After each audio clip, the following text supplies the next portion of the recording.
Eden Care UK is a friendly intervention service providing support to people who are terminally ill reaching end of life. We advocate for a high quality of care and enhanced life choices, and challenge the isolation of elderly people through friendship and social activities. This service would not be possible without your support. Please donate edencareuk.com or call 07957 199 328.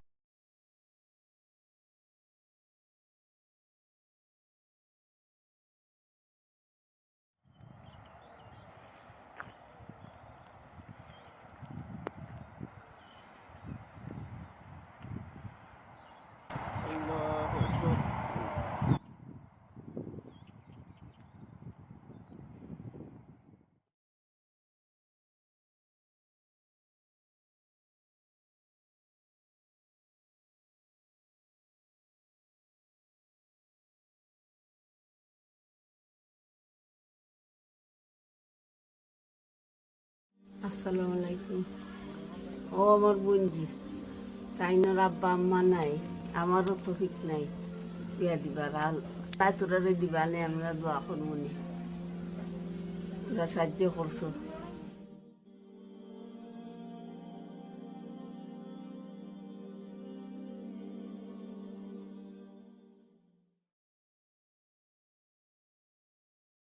National Muslim Burial Register was established to support Muslims arrange their final rites.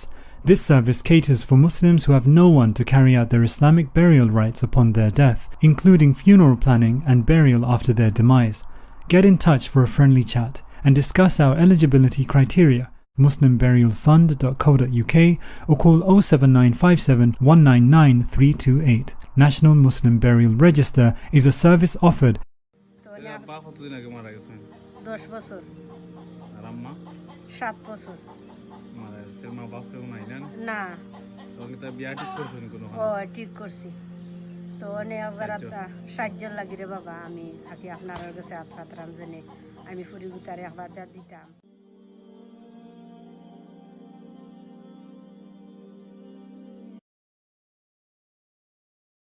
আমি তোমার প্রিয় হতে চাই আমি তোমার প্রিয় হতে চাই আমি তোমার প্রিয়। আমার নাম জামিলা, আমি ক্লাস 7 পড়ি।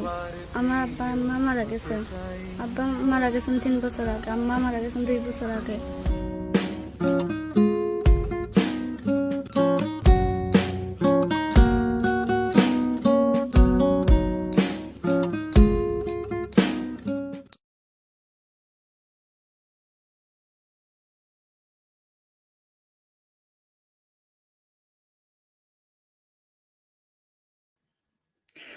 Assalamu alaikum. Welcome to another show, the Chit and Chat show. Alhamdulillah, we are now approaching the last few days of Ramadan. We've had a very good time doing this show. I hope you all enjoyed it. Today we want you to all call us, have a little chat with us until 1 o'clock. With myself, and my guest today is Brother Foysal and Brother Shahi. Assalamu alaikum. ওয়ালাইকুম আসসালাম ওয়া রাহমাতুল্লাহ। So, as I was just saying, Foysal Bey and Shahi Bey, we are now at the last hurdle, 4 or 5 days till the end of Ramadan. Yeah, it's gone so quick. After the first few days, we are now literally just around the corner. I'm just wanting to quickly let everyone know that right now on Channel S number 777, we are having a appeal, Eden Care and Muslim Burial Fund. So please join that once you obviously finish seeing us. So first away, how's it been, bruv?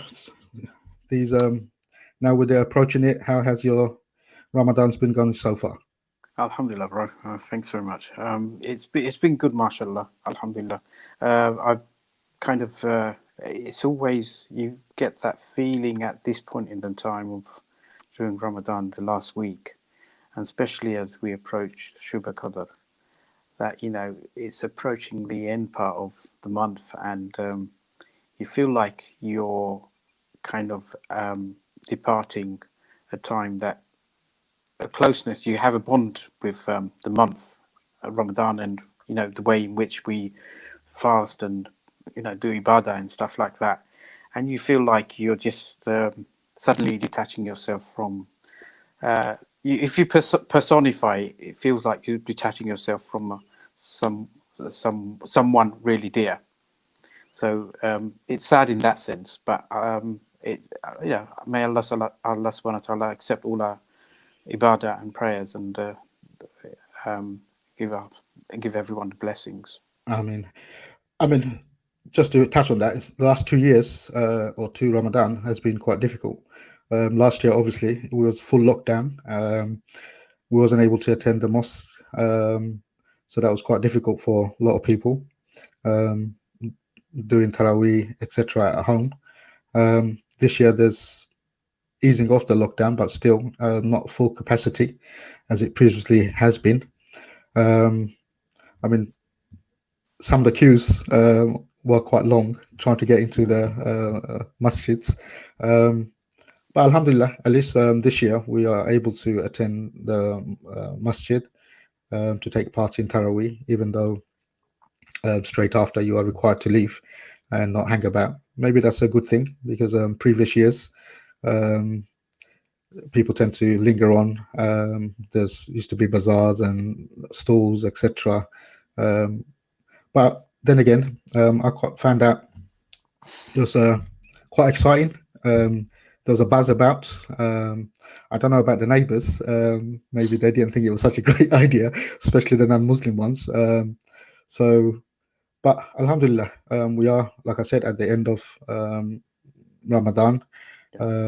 It has been, I hope, it has been rewarding for everyone. And they managed to get a lot of ibadah going, prayers, etc. May Allah subhanahu wa ta'ala accept it from everyone, and myself as well. Shahi, how's it going? I know you had some technical issue trying to join the show. My PC is a bit, it's a bit knackered, it's a bit old, but there were some sound issues. So I borrowed my son's laptop, which worked perfectly for the last 2 or 3 shows. Today, I don't know why it doesn't connect. So I'm relying on my trusty Android phone, I'm afraid. I'm not one of the Apple boys, unfortunately, but it seems to be doing the job okay. But yeah, I mean, it seems like despite all the difficulties, it seems like Ramadan sort of gone quite quickly this year. I don't know. I mean, I just feel really grateful that we've been able to do the fasting and do all the prayers and du'as, and feel that closeness and the feeling that our du'as will be heard and our prayers hopefully will be answered in this sort of blessed month. Yeah, inshallah. And you feel as if, like, I think similar to what Foysal was saying, you feel you start feeling a sense of loss in the last week and in the last days, despite the fact that personally, I don't know about you guys, but you do start sort of you do feel a little bit tired, and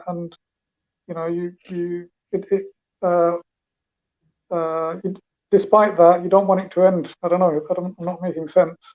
No, it's perfect. And then you kind of wonder, like, is Allah going to have mercy on us and allow us to see another Ramadan, and well, that's it. Keep us healthy and keep our families and children healthy. Next year, if we'll be around, keep us on the right path, Inshallah. Especially like your laptop is a bit knackered like us. You look like a big giant, from where you're sitting. That's because of the phone. It's at an angle. Yeah, otherwise I'm holding it. I'll have to hold it for the whole show. Anyway, please call us. You can do with the camera, innit? We want a lot of calls today, and just talk about whatever you want to talk about. Today we don't have any topic as such. We're just going to go through what's happening currently and some of the topics that we covered in the last 3 weeks. So with that, I'm going to start off with the current election local in regards to local, and let's start with the London one first. Is there any news on what's happening? I haven't heard anything There's I think No. the nothing. London one, you're going to see the results on Saturday, I think they said. So Okay, Saturday. Tomorrow. yeah. Tomorrow. I know somebody gave a little a Yeah, there bar was. graph. It looks like it's neck and neck. Literally, Sadiq Khan is like inches away. So it looks like it might go to a second count. So it's very, very tight at this moment.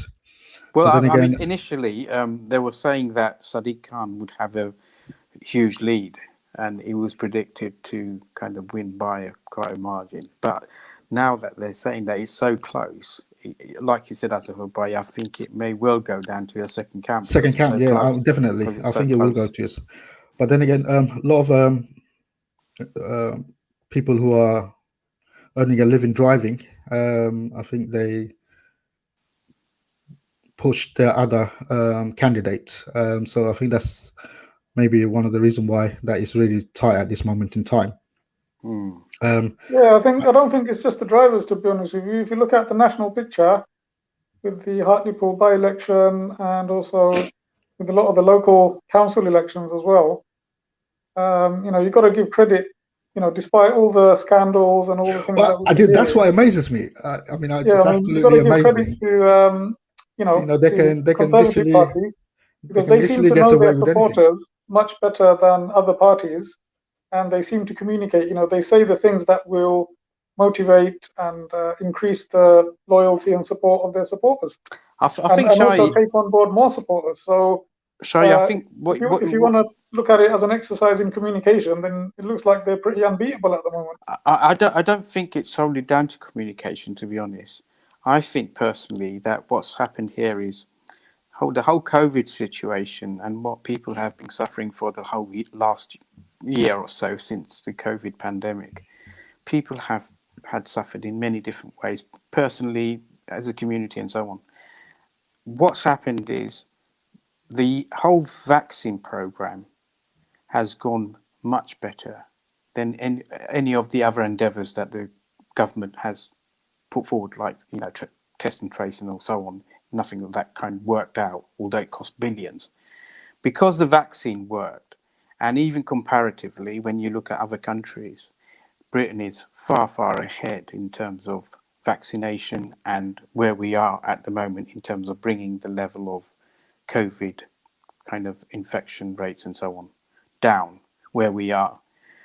So what people feel, I think, is that it boils down to the government.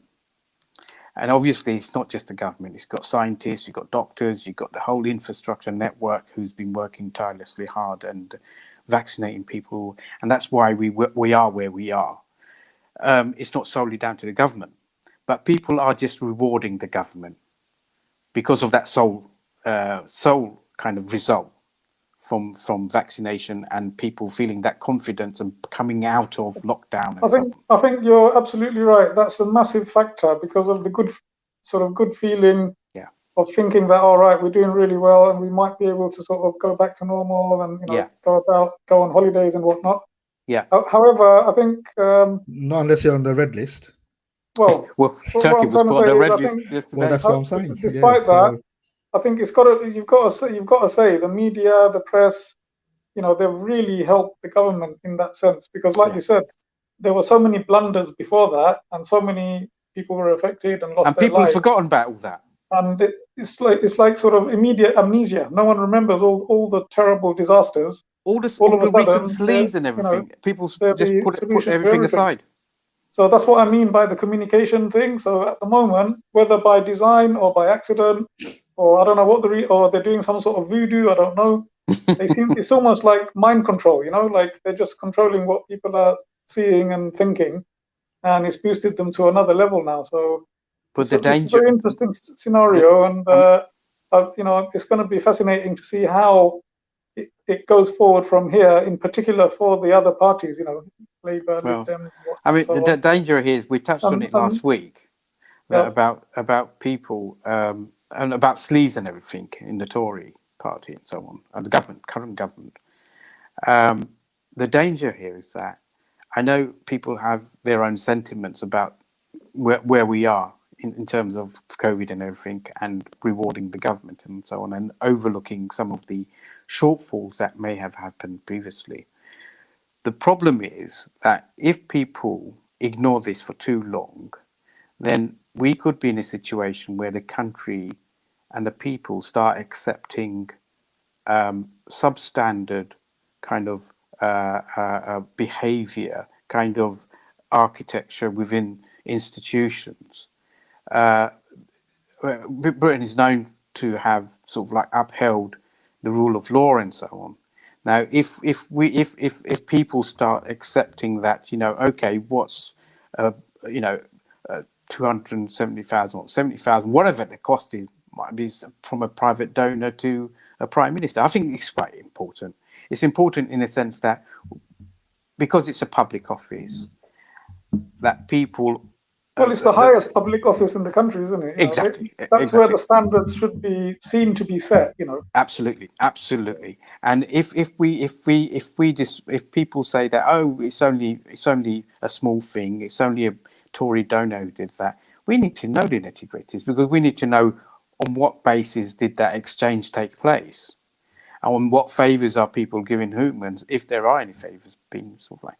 So these are the things that the danger is, that we always criticise the developing countries, that their governance and everything is substandard and so on, and don't always follow the rule of law and everything like that. So we don't want to be criticised in the same way by these countries to say that, okay, we're being hypocritical in our own advocacy of these things. So so I mean, that's my little piece of mind, And just to sort of put the icing on that, apparently if there is an inquiry into this sort of practice, like for example with the decorations and whatnot, if the offender is actually found to have broken the ministerial code, which is what would be a real sort of resignation offence or a firing offence, I would imagine.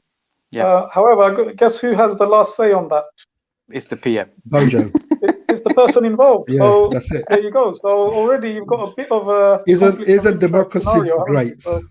Well, the thing is, if you're a civil servant, you would not have you'd be kicked out the door first thing once the well, apparently it's the highest authority there, isn't it? So he makes the decision. So yes, democracy is alive and kicking. Yeah. So we can see where that's going, isn't it? There's no truth in whatever is uncovered. Yeah. Everyone who's watching, please call in or leave a comment. And discuss, if you want to discuss any subject, we're here until 1 o'clock. Please do give us a call or give us a comment. Just like to remind everyone that we do have an appeal going at this moment in time on Channel S, number 777. Kindly try and donate if you can. You can see the scrolling bar at the bottom with all the payment details, our website address, or go to the channel S, and you can find further information there. Now, what we're going to have a little think about is, over the last 3 weeks, we've touched on various subjects. Can I quickly mention one of my a PYO legend? One of the his name's Ferdus. He used to play. He used to be a really nifty little striker. Still plays. I know Ferdus because we used to play together. So there you go. So he actually donated to the orphan appeal. So inshallah, that's another one of supported, inshallah, for another year. So just a reminder, really, that's that's something that we're promoting, as well as all the other appeals, and hopefully maybe we'll get a few more sponsors for that. Orphan sponsors, yeah. All the details can be found on our 13 Rivers Trust website. If you go to there, you'll see the Silat Aid, Orphans Appeal, Widows and Livelihood programs that we're running at the moment. So please do try and make a small contribution as we are approaching the last few days of Ramadan. Obviously, the odd night coming up as well, the next one. Your donation will go a long way as well. May you be rewarded for every donation that you make. I'm just going to come to something local to myself, and I know you brothers were ex-Tower Hamlets residents. Now that you've up and went to a more prosperous area. I wouldn't Oh, say no, that. I wouldn't say I've that. moved I to wouldn't Islam, put it like brother. that at all. I've moved to Islam. Tower Hamlets. Dangerous around here. Been here, living here since I was a little kid. Obviously, they're having a little election here as well in regards to whether or not to keep the mayoral system that we have at this moment in time. Since 2010, when the yes vote won and we became a mayoral system in Tower Hamlets. Obviously, this is something Do you mean the mayor is directly elected? directly elected every 4 years, whereas previously it was elected within the majority. The council cabinet. By the That's right. councillors. Yeah. So obviously, a lot of people are for the yes vote, because at the end of the day, if you don't like whoever it is, then you can get rid of them within 4 years. Whereas the other system, it depends on the actual majority of the political group at that time. So, I mean, one political party has been there for many, many years, and it doesn't look like it's going to change, especially in Tower Hamlets. So there are pros and cons on both sides. To be quite honest with you, when the initial vote mayoral system was advocated, I was for the yes, and did do some work campaigning in order to get the yes votes. I mean, for me, it's like I said, it's 4 years. If you don't like someone, then the people can vote with their feet and get them turfed out, basically. Yeah. So, I mean, there are a lot of people that have been on social media, etc., saying that a no should be now, and also reminding that the previous administration, prior to the current mayor coming in, there was a lot of issue with electoral vote rigging, etc., etc. I don't know. Maybe you had cast a little eye over in Tower Hamlets, Foysal. What's your thoughts on the mayoral system or the cabinet system? Well, I mean, thanks, Azafor. The thing is, I think with the mayoral system, it certainly works. We know it works because it's not just Tower Hamlets. There are many councils with mayors, and there are many constituencies with that kind of system in place, where the people can directly vote in the leader of the council. And I think that is a good system, simply because at the end of the day, the people who are voted in, or the person who's voted in, has to make sure that they are doing the job. They're not just sitting there and just ticking the boxes, because that's not good enough. And if people have a certain demand and certain persuasion in terms of what they want to see happening, they would want that to happen, and that's the only way to do it, is for votes. So I support the mayoral kind of system. As you said before, it gives people the power, like national and local elections happen. It gives people the power to actually vote in and vote out people as and when they are satisfied or dissatisfied with the people, with the nominated person. So yeah, it seems like it's pretty close at the moment in Tower Hamlet. Yeah, I don't know when the is it tomorrow? I would have thought that today would have been. I saw on the news today some indication. I saw on the news today that the results are going to come out tomorrow, Saturday. But that includes the London mayoral results together, as well, including all the local elections, council elections. So yeah, we should hopefully get more more concrete news tomorrow. But there are certainly some information out there to say that I think the yes vote in Tower Hamlets is more favourable towards keeping the mayoral system than not. Just out of interest, where are you living now? What sort of system do you have in place? Again, there's a mayor in, I believe, correct me if I'm wrong, Shahi. We have a mayor here I as think well. in Redbridge it's a collegiate system where the councillors select the mayor, as far as I'm aware. The old system where the council cabinet. Also, leader of the majority party. Yeah. Yeah. Well, they select the mayor periodically. I Yeah. think looking at the Tower Hamlets scenario, I seem to remember there were certain very popular initiatives that were actually implemented by the previous mayor, elected mayor. One example that springs to mind is the discounted burial initiative. Oh yeah, that's right. Yes, in Kent. So that's just one example, and I believe in the housing field as well. There was and also in terms of moving the town hall back to the centre of the community in Whitechapel. So there's a few things I think initiated that. Yeah. So there's a few sort of quite impactful initiatives which I think a directly elected person would be more likely to actually take up on behalf of the community that's supporting them. So I think that direct link between the community or electorate and the figurehead, the person who's representing, I think it's quite important. I guess there could be some benefits to having the non-directly elected, the sort of cabinet elected system, in that it makes it possibly more kind of like an efficient system where they're all kind of collaborating more.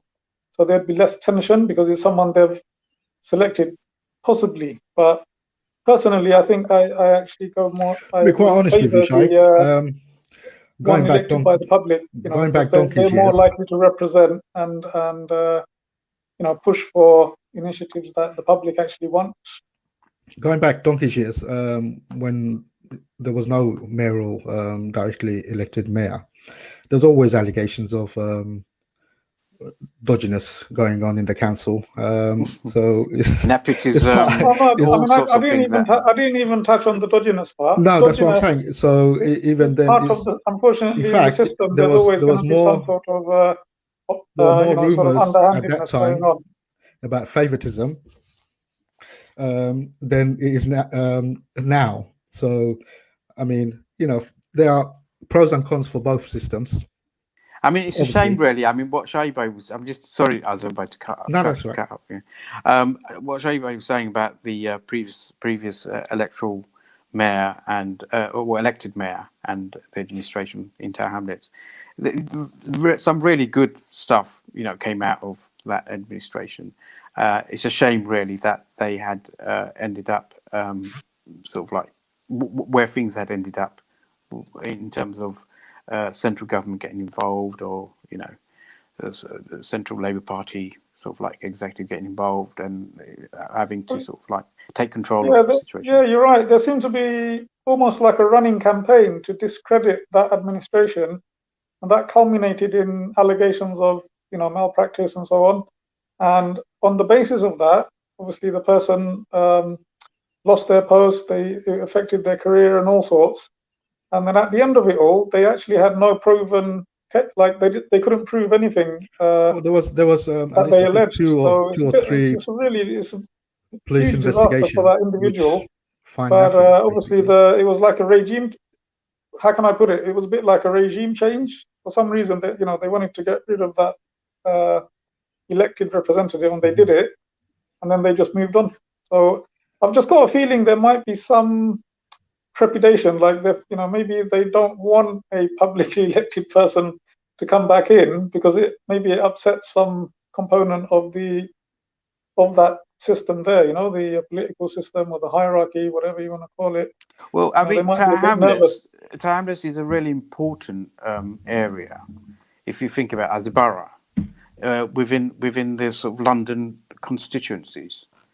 It's in terms of revenue, it's one of the highest kind of. It takes the highest intake of revenues as well compared to other London boroughs. So there's a lot of control. They had over £1 billion spending. The budget. So it's not a small borough. It's quite big in terms of the budget that they had. And like I also said, yes, important in terms of where it's located. Very close to the it's, city. yeah, I mean, most of the city, like Docklands and all that, Docklands, you got, central city of London. so that you Yeah. got all the businesses, business district there. You got all the people with money living in these posh places up there. And don't So forget it the generates Docklands. a lot That's the of generates a lot of major money. economic powerhouse now, isn't it? Yeah. The So Docklands, you know. with in terms of with other boroughs in a similar, I know they say it's a poor borough, but if you actually look at it, it's got a lot of money generated. High potential, you know. Yeah. So I mean, let's see. I think most people are in favor of keeping the system as it is. So we'll most probably find out tomorrow what the actual situation is. Yeah.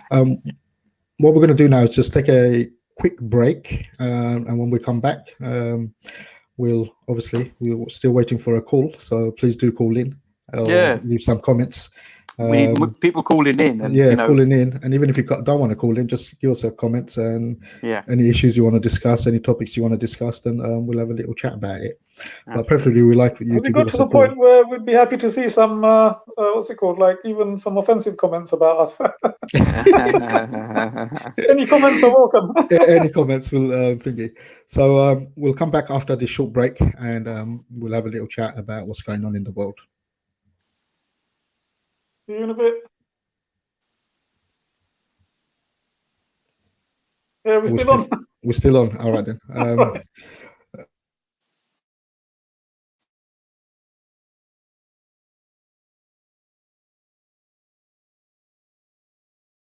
Eden Care UK is a friendly intervention service providing support to people who are terminally ill reaching end of life.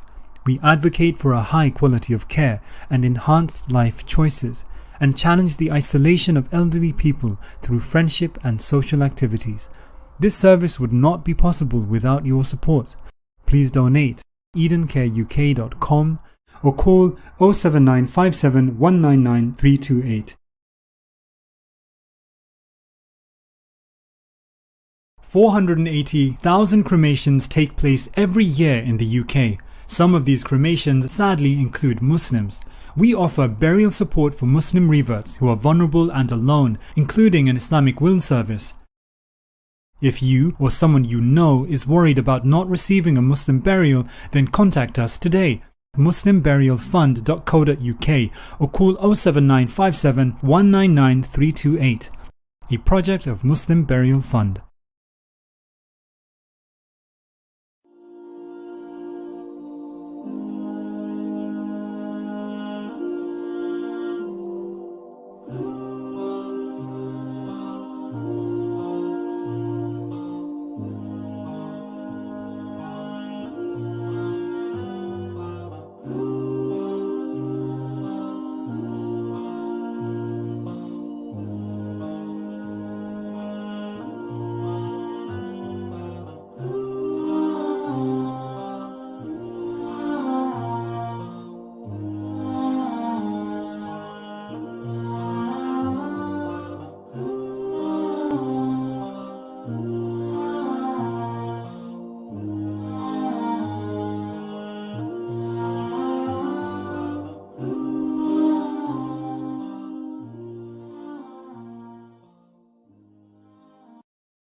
Thirteen Rivers Trust presents Ask the Imam, live on Facebook, brought to you by Muslim Burial Fund in association with Eden Care UK and Select Aid.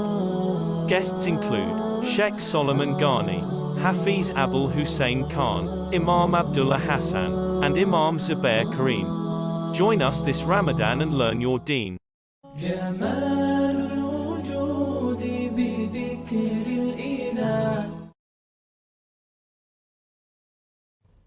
Assalamu alaikum wa rahmatullahi wa barakatuh. My dear respected brothers, sisters, and kids. I didn't see you there. And do you know what is happening this Ramadan? I mean like this Ramadan 2021. Actually, I, Tamjeed Al-Qadir, will be hosting Young Muslims to Learn. So why don't you stay tuned for more? So you might be wondering, when is the time? When is it? What day is it? What time is it? Tell me more. So inshallah, I will be doing that. So the timings will be every weekend in Ramadan, Saturday and Sunday weekend. In Ramadan, the times are 6 p.m. to 6:45 p.m. That is where I will be. And you might be like, okay, yes, that has helped us, but how do we join?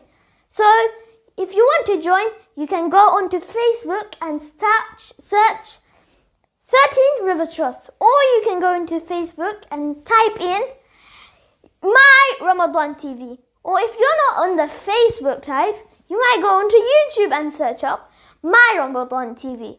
So that is where you'll be finding me. And Jazakallah, and I hope to see you all. Kids, remember this. I hope to see you all on Young Muslims Talent. Assalamu alaikum wa rahmatullahi wa barakatuh.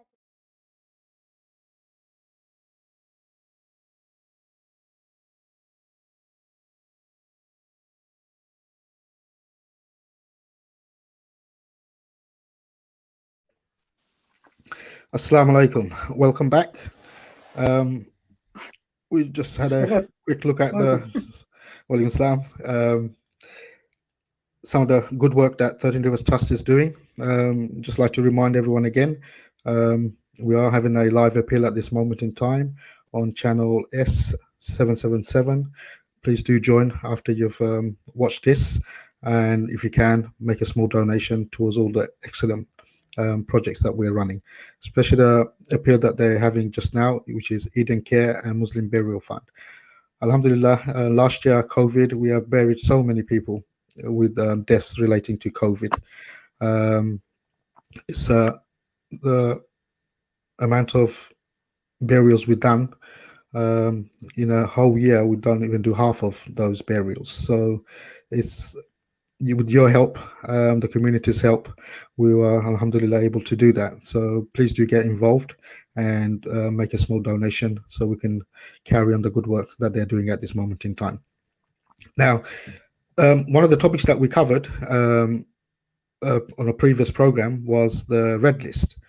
Now, just recently, I think it was today or yesterday, Turkey has now been put on the red list.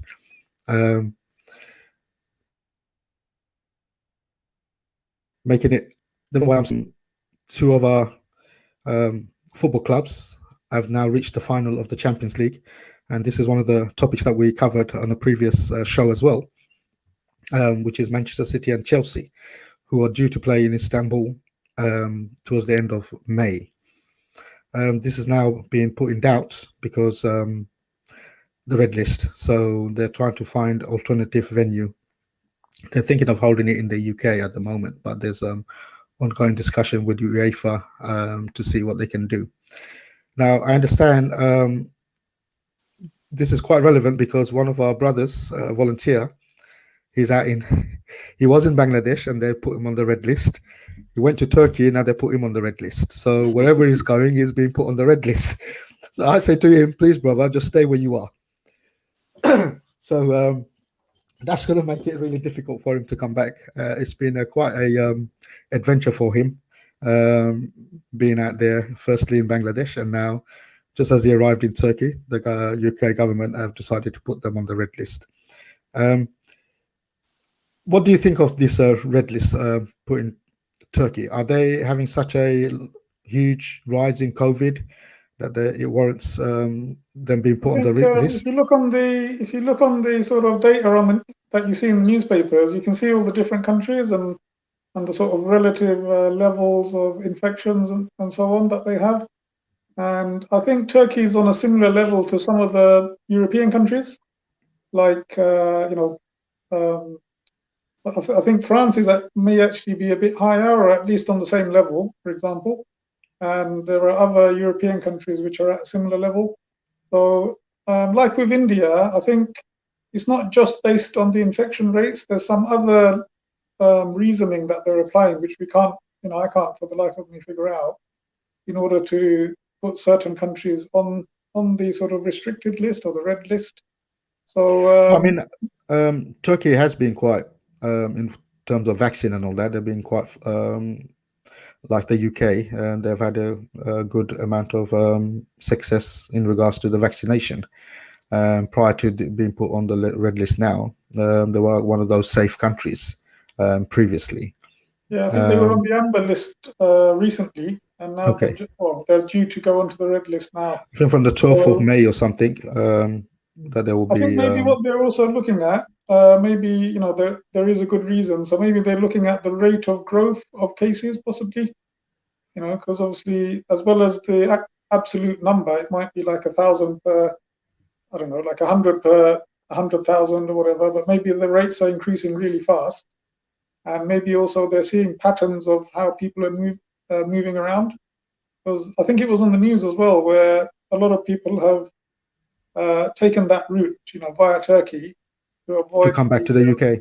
Yeah, to when coming back to the UK, in order to avoid the hotel quarantine, which is quite costly as well. So maybe that's one of the. I don't know. I mean, I'm just speculating, but I'm trying to be fair and say that there must be some good reasons, Well, they must have some kind of data to back up being put on the red list. Well, it's never been made clear actually how what the criteria is. Yeah, what the criteria is, and it's not coherent as well in many respects. So, like you said, Shahi, I think there might be so many different variables involved in this whole sort of like system of analysing which country to actually put on the list and which country to take off and so on. So yeah, there might well be things that we're not aware of that might influence that.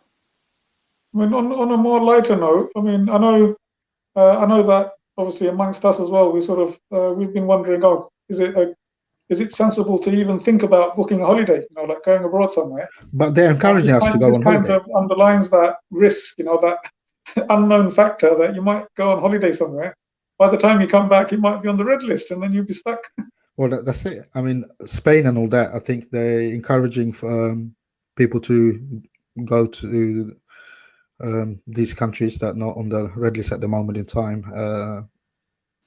So, yeah, like you said, you could go there and then you'll be stuck there unless you come back and spend 10 days in quarantine here. So, I mean, the safest thing for myself is just avoid going anywhere for the whole of this year because you don't know what's going to happen. I think it's is it Bognor or Margate? What is it? Southend, maybe? Well, even then, cross-border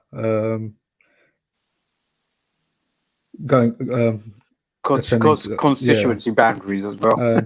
Well, the funny thing is, in the not too far distant future, you might have to take your passport if you're going to Scotland, for example. The way things are going. Well, as soon as a little bit of sun comes out, and then you'll find that people will be going to these favorite resorts and all that in their large numbers, whether or not there is a warning in place. For some reason, it always brings out people. I mean, just a little while ago, a little bit of sun come out and it was a bit warm, and you saw all the beaches and all that packed out. And at that time, I think we was in a still lockdown situation. So it's regardless of what you tell people, some people are just going to ignore it, and they want to go and enjoy themselves. Well, I would have thought that would be a perfect opportunity to hand out the fines, isn't it? Just go on the beach, they'll be cleaning up. They'll make millions. Make some of the money back that the trace and whatnot you wasted. What you mean, community service? Get a few billions back, finding people in it. So one way to clear up. Like I said, I mean, it's making especially the brother I'm talking about, one of our volunteers. It is making it extremely difficult for him to come back here, because the whole point is that he didn't want to quarantine for 10 days here, because there were quite a few of them, and the amount that would cost them the hotel here would have been quite substantial. So we'll await and see if we see our dear brother back in the UK having to do the 10-day quarantine. because wherever he's going now, he's following him, the red list. So I think that someone's following him. I think he is that trace thing. I think he is following him around. Isn't it? I think somebody in the government knows where he is. As soon as he lands in that country, put him on the red list. Where's Moino? Let's put him on the red list. So sorry, that was just example name. Yeah, that's I'm not. That was the thing. Not giving away anything. I'm just giving an example. I mean, Turkey, as I was saying, it was one of those favorite destinations for tourists. So I think they have been hit hard with the other countries as well, with not many tourists. Well, we were meant to go on a holiday in 2019 to Turkey, and we had to postpone it. So, let's see what happens. How long it will be for? Obviously, at this moment in time, we don't know. Talking about restrictions, obviously, we previously discussed that by June, July, we are now approaching like the first 2 weeks of May. What is your thought on whether or not we'll come out of or the rules will be relaxed a bit more come June, July, and people can mingle a bit more freely? Well, the signs are promising is the rate of infection going up in certain areas in this country? What is the situation?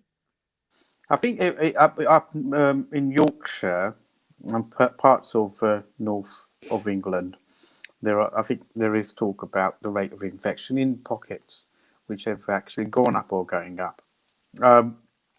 Otherwise, generally, I think the rate of infection is come down quite substantially. And I think there's talk as well, I think even today in the news and everything, they were talking about following through what the plan was in terms of lifting restrictions. I think if it was 21st of June, I think that was penciled in, providing that everything else goes down at the same time, nothing sort of like untoward happens in between. It's looking more like that. The government is looking at lifting the restrictions. I mean, the government actually just announced today they'd like secondary school students to not wear masks anymore, despite the teachers' unions saying that no, they would prefer. They previously had hoo-ha about this, getting the primary school kids in, and the teaching union wasn't too happy about that as well. Because I think they called them super spreaders, Mr. Miah, as a ex-teacher. Yeah, I think no, because I was actually going into schools during that time as well. Before this, before the second or third, whatever lockdown we're in now, and they did have precautions in place. However, like you said, the children weren't required to wear masks. So where you've got sort of the older year groups in secondary schools, they're like more or less teenagers, up to from like 13 to 16. I think they can actually, like you said, they can carry the virus, they can spread it. Obviously, they're not so susceptible to the serious illness. However, they can transmit it to their teachers, and if their teachers are in the older age groups, then it puts them at risk. And I think when they analysed the figures, they found that teachers were one of the highest at-risk groups, especially the older teachers. I think they were like 3 times more likely to get it than other general public. But despite that, I think transport workers were even higher, like bus drivers and so on. They were sort of facing the general public directly. There was many cases of bus drivers who actually passed away. I think coming back to your original question, I think on this lockdown and with the vaccinations and the sort of staged lifting of restrictions, so stage by stage, first schools, let's see what happens. Okay, it's stable. Okay, then we're going to open shops. Okay, shops have opened. What's happening? So they're waiting sort of a reasonable period of time, like 4 weeks or 4 to 5 weeks. I think it's for 3 weeks or something. To assess what happens at each stage.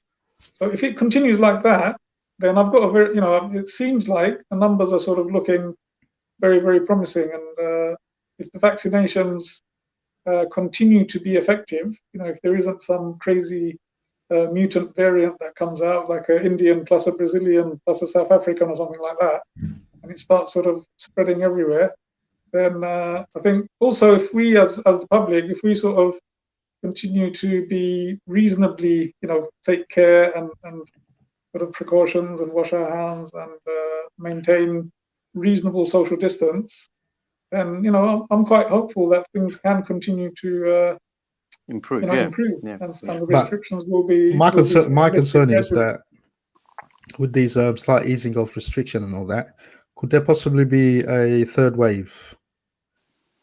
Well, I mean, there's always that risk during the because, summer period. Yeah, because if once you get sort of people mixing indoors, that's a much higher risk of transmission, and that's been sort of from previous data and so on and analysis that the thing is that sort of that's been confirmed. And then if you allow sort of unrestrained mixing, all different groups, different, sort of outside your bubble, and that increases the risk again. Well, the government's already announced on the 21st of June, all the restrictions will be lifted. So there will be no restrictions. That's the projection, or that's the plan, if the numbers stay under control, isn't it? If the infections don't start spreading. I mean, say if this whole thing goes ahead, we will have no restrictions after the 21st of June. Yeah, I mean, I'm hoping we will. I mean, if the vaccinations are effective and if people are reasonably careful, I think we've got a good chance. I think the more worrying factor is what we've been hearing lately about the variants, the different variants of the infection that are affecting pockets in the community, specifically within the London area and other areas, of course. Can I just interrupt? Yeah. Obviously, a few days ago, or beginning of this week, certain areas in Tower Hamlets the test done because they found Brazilian and some other variants as well. South African variant. So they were advised quite strongly to go. They had a specific testing station set up for I think it was E14, E3, parts of E3 and some other parts of Tower Hamlets as well, because they did discover those variants. So yeah, we had it in Redbridge as well. We had it in some parts of Redbridge near us as well. Yeah. So IG1. I think it's popping up in IG5. various parts of London and possibly in other places as well, where, like you said, I think the Indian variant as well, because quite a lot of diaspora from you India. can't say that, Shahi. You can't say that. I think the Indian government disliked the word. They dislike people No, I'm using just saying, Indian variant. We have we have just like Trump used to say, it's the China virus. The China virus. I'm saying we've got a very, very. But isn't it? The virus from India. Trump said Kung flu. Kung flu. I like that one. That's not bad coming from him. It's quite good. Well, it may not have come from him. It's probably one of his advisors. But so the serious thing is, but without going into all the sort of herbal remedies and so on, I think we do have a large Indian diaspora, not just Indian, but Pakistan, Bangladesh, Southeast Asian, let's say. And I know for a fact that prior to the red list being sort of, because there was a week, wasn't there, or 9 days, when it was announced that those countries would be going onto the red list. Yes. In that time, lots of people tried to come back, and I know that quite a few flights did come through. So obviously those people in the news they were saying there were 30 direct flights from India to the UK. 30 flights. There you go. So that's not counting the indirect flights. There's going to be, whether intentional or whatever, there's going to be some impact of that, some sort of consequences of that, I would say. Well, that's my fear. There'll be different variants found. Will it ever go away in the short term? Regardless of the fact whether we lift all restrictions. I think the more you get people mingling, the more chances Joe Biden. I think he's sort of taken that sort of global view where fair enough, you can vaccinate your own community, and you should do that first. Look at your own community in your country, and that's fantastic. However, as long as the virus is spreading in other countries, And as long as there is international travel, then you're not safe, basically, because True. like you said, you can get another variant coming in, whether by That's right. accident Yeah. or So whatever, I mean, and then that But can so start. then it does beg the And question. the worst case scenario is that variant may be resistant to the vaccination. You know, it might not. Vaccinations may not work on that variant, and then you're back to square one. So I But think there really needs to be a sort of a better kind of concerted and collaborative approach to get vaccinations out to all over the world. You know, especially with the poorer countries. Oh, Where that's a you've got big a lot ask. You know, that's a big ask, given the political kind No, of of course, shenanigans that it's go not on. an easy thing, but I think Joe Biden has come up with the idea of licensing, or the intellectual rights of the virus of the vaccines, Vaccination. Yeah. to share that information and allow them to be produced in different parts of the world. You know, so that a higher percentage of Locally, if people possible. can be vaccinated. Yeah. well, my personal view is this is going to linger on for at least another couple of years. It's not a short-term fix. We will. I know it's been hard. It's been what, just over a year now, more than a year, where people's lives has been disrupted. But then again, a huge number of people have died. So let's not forget how many people have actually passed away due to this virus. We only got a few. Was it near 130,000 people in and the that's UK? just too much. I mean, it's incredible. It's okay if people die of natural causes or normal thing, but especially this virus has taken a huge toll on people's lives, with their loved ones passing away. Also, not to forget the hospital and the NHS, the huge strain that they were put under as well due to that pandemic. We only got a couple of minutes, brothers. I would like to give my sincere thanks for your time that you've given during this Ramadan. It's been good having a little chat with you both, and the other brothers that joined us as well. Inshallah, we may come back with a show after Ramadan, obviously at a more reasonable time, and I hope the people will tune in if we do come back. And I think it's been a really positive experience. You know, like I think naturally we're not sort of like the sort of people who jump in front of a camera. You know, we're quite reserved people, so it's been quite.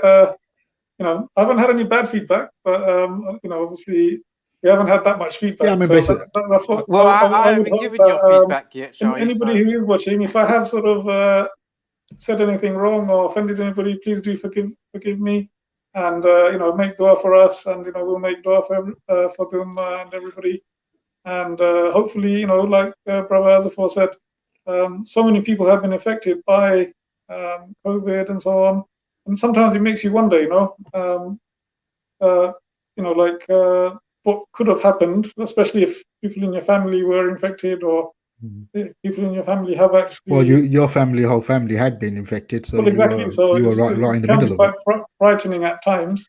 So Especially it does your make you mother. reflect and wonder, you know, what's important, you know, and the time we have, you know, we should be, you know, kind to each other and try and help those that we can help, and not hold on to things, and you know, forgive as much as we can.